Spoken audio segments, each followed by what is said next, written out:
Aduhai, kataannya. Dan hari ini sekali lagi, saya melihat, jangan lupa saudara, ahli parlimen kita bayar gaji mereka. Rakyat membayar gaji ahli parlimen RM16,000 sebulan. Setiap kali mereka datang ke parlimen, rakyat membayar elo mereka RM500 sehari. Marah betul saya. Tempat tinggal disediakan. Hotel mewah disediakan. Pengangkutan disediakan. Tambang disediakan. Beribu duit rakyat habis. Tapi apa berlaku? Parlimen waktu sedang bersidang, sibuk cakap telefon, berborak. Sedangkan kita nak tahu apa perjuangan mereka menyentuh soal rakyat. Saya kadang-kadang bila melihat kadang begitu, saya, geram saya. Tapi sebelum bila nak kempen pilihan raya, bagai nak agak. Minta rakyat memberi undi, memberi kepercayaan kepada mereka. Itu keadaannya. Saudara FY, dia kata parlimen sekarang dah jadi macam zoo. Betul saudara hari ini. Saudara. Apabila ada kalangan ahli parlimen antara pembangkang dengan kerajaan bertikam lidah. Apabila Dr. Nik Muhammad Zawawi, itu Perikatan Nasional Pasir Putih. Bila dia dalam ucapannya dia mendoakan supaya kerajaan pusat menemui ajal. Kerana dia katanya bersikap luar batasan kemanusiaan ketika perluasan rang Undang-Undang Perbekalan 2024. Jadi dia mendakwa dalam ucapannya katanya kerajaan melanggar isu agama dan institusi diraja menyebabkan keadilan tidak berlaku di negara ini. Dan ini menyimpan jadikan setiausaha Majlis Surah Ulama PAS itu dikatakan mempunyai sebagai sangkaan jahat apabila ahli parlimen dah berjerutung. Dia pun bangun minta perhatian Tuan Speaker bahawa ahli parlimen yang berucap tadi telah pun menyanggah itu perkara peraturan mesyuarat 36 dalam kurungan 6, saudara. Jadi raya ketika itu dia mencelah, dia menegaskan bahawa kenyataan Nik Muhammad Zawawi boleh memecah belahkan rakyat selain tidak mencerminkan kepribadiannya sebagai Muslim yang alim. Raya bukan saja raya daripada DAP jerutung, saudara. Lee Chuan Hao daripada Pakatan Harapan Ipoh Timur. Dia juga turut bangkit mengemukakan peraturan 36(7) yang mendakwa ahli parlimen Muhammad Zawawi menggunakan institusi diraja untuk mempengaruhi Dewan Rakyat. Rintangan itu, saudara, Timbalan Ketua Dewan Rakyat, Datuk Ramli Makno mengarahkan Nik Muhammad Zawawi berdiri dan membela diri sebelum mengtamatkan keputusan berhubung. Jadi katanya sebelum saya buat keputusan, mintalah ahli parlimen Pasir Putih dengarkan 3 perkara ini. Jadi tolong berdiri. Kita jangan ke peraturan lain dulu katanya. Dengar, jangan jawab benda-benda ini. Jadi speaker dia tanya, tadi adakah YB berniat dengan tuluh hati berniat jahat kepada sebelah pihak kerajaan katanya. So Nik Muhammad Zawawi kata tidak, sama sekali tidak katanya. Kemudian kata Timbalan Speaker, bagi peraturan 36(7) yang Ipoh Timur bangkitkan, adakah Yang Berhormat menggunakan raja sebagai platform untuk menyatakan dalam dewan ini untuk menyokong hujah Yang Berhormat? Ya, Zawawi kata, juga tidak betul. Saya sebut perkara lain. Jadi, kata speaker mengenai peraturan 36(10), adakah niat Yang Berhormat untuk sengaja melagakan perasaan sebelah kerajaan? Zawawi kata, tidak. Sekadar keikhlasan saya sebut paling jujur. Saya nak betulkan keadaan supaya sama-sama kita menghormati perkara ini. Dan bagaimanapun, speaker puas hati dengan jawapan Nik Muhammad Zawawi kemudian memutuskan dakwan sepatutnya nyatakan Raya dan Chow Hao tidak wujud. Jadi katanya wabi sebelah sini, belah kerajaan. Niat tidak boleh dianggapkan. Hanya perbuatan seorang itu boleh kita deduce, kita menyimpulkan.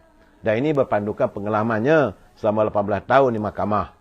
Dan katanya saya diberi kuasa untuk memutuskan ia boleh dirayu kepada Yang di-Pertuan Dewan Rakyat Tan Sri Johari Abdul. Itu keadaan saya. Jadi akhirnya perbahasan di parlimen yang sepatutnya menyentuh soal rakyat, kecoh lagi. Sampai bila kita nak tengok Dewan Rakyat jadi kecoh? Sebab itu tiap-tiap ahli-ahli parlimen, sebelum mereka melontarkan pandangan, fikir dulu. Jangan main sebut saja. Kena ingat, Dewan Rakyat itu Dewan Mulia. Tadi pembahasan itu sahaja depan budak sekolah.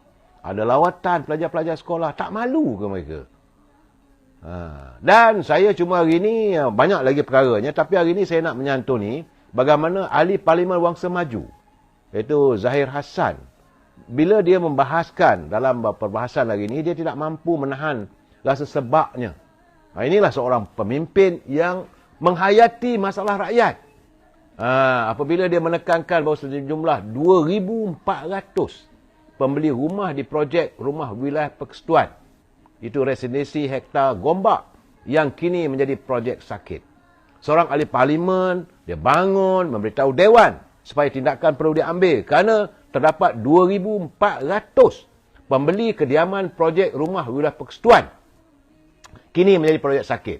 Dalam perbahasan itu, saudara Zahir Hassan, Yang Berhormat Zahir Hassan, dia sedih. Dia mengenangkan kesukaran hidup yang dihadapi oleh pembeli rumah yang terbabit, yang gagal rumah itu disiapkan pada waktu yang dijanjikan pada Mei tahun lalu, saudara. Perumahan residensi hektar merupakan projek rumah WIP di bawah wilayah persekutuan. Projek itu kini dikategorikan sebagai projek sakit. Ini keadaannya, jadi dia sebagai ahli wakil rakyat, kawasan itu membangkitkan. Saya bersetuju. Itulah sepatutnya yang dilakukan oleh seorang ahli parlimen mewakili rakyat ni di kawasan Wangsa Maju. Sebab menurutnya dalam Dewan Perbahasan tadi, katanya terdapat 2,400 unit. Dan kelewatan projek ini mengakibatkan kesan daripada kelewatan projek tersebut, maka para pembeli menghadapi pelbagai tekanan yang berterusan. Ada antaranya terpaksa membawa sewa rumah. Ialah, bayar sewa rumah, lepas tu bayar yang rumah tak siap lagi.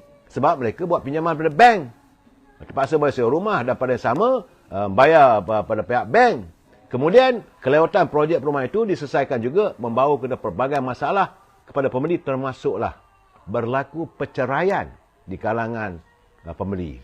Ada juga saudara katanya yang tak sempat masuk ke rumah kerana meninggal dunia. Itu dia kata jawapan Yang Berhormat Timbalan Menteri pada soalan lisan saya semalam, katanya ya Selasa, telah memberikan cahaya kepada nasib projek itu. Jadi sebab itu beliau menuntut, berikanlah keadilan sewajarnya kepada pembeli dan yang terjejas teruk atas kelewatan projek. Moga-moga dengan bantuan dan sokongan pihak kerajaan, kita dapat memulihkan dan memberikan kelegaan kepada semua yang terlibat. Itulah gunanya Dewan Rakyat, saya.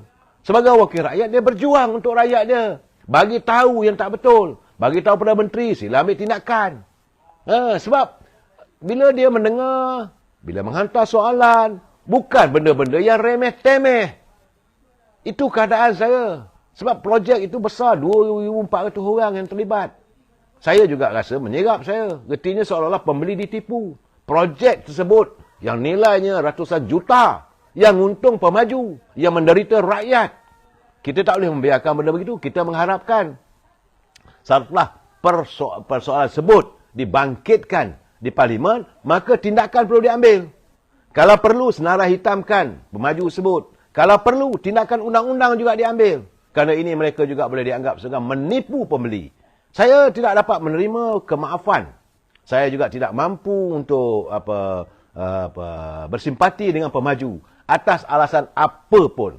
Jadi saya mengucapkan terima kasih kepada Yang Berhormat Saudara Zahir Hassan, ahli parlimen Wangsa Maju yang teka dengan kehidupan rakyatnya. Dan saya mengharapkan agar inilah ciri-ciri wakil rakyat yang kita perlukan. Yang melihat kepincangan rakyat, kepincangan masa perlu diketengahkan, perlu diperjuangkan. Beruntunglah anda mendapat seorang wakil rakyat, Saudara Zahir Hassan, di kawasan Wangsa Maju. Saya tak kisah daripada parti mana pun. Kalau dia baik, baiklah dia. Kalau tak baik, tak baiklah kita. Ya, saudara, besok kita tunggu lagi apa pula berlaku dalam parlimen. Untuk besok hari terakhir, hari Khamis. Aduhai, mudah-mudahan tak adalah berbalah lagi. Saudara Zabidah Ibrahim, dia kata MP Wangsa itu orang cerdik. Benar, saudara. Kita jumpa lagi malam esok. Wabillahi taufiq wal hidayah. Assalamualaikum warahmatullahi taala wabarakatuh. Selamat malam, selamat berbahagia. Terima kasih.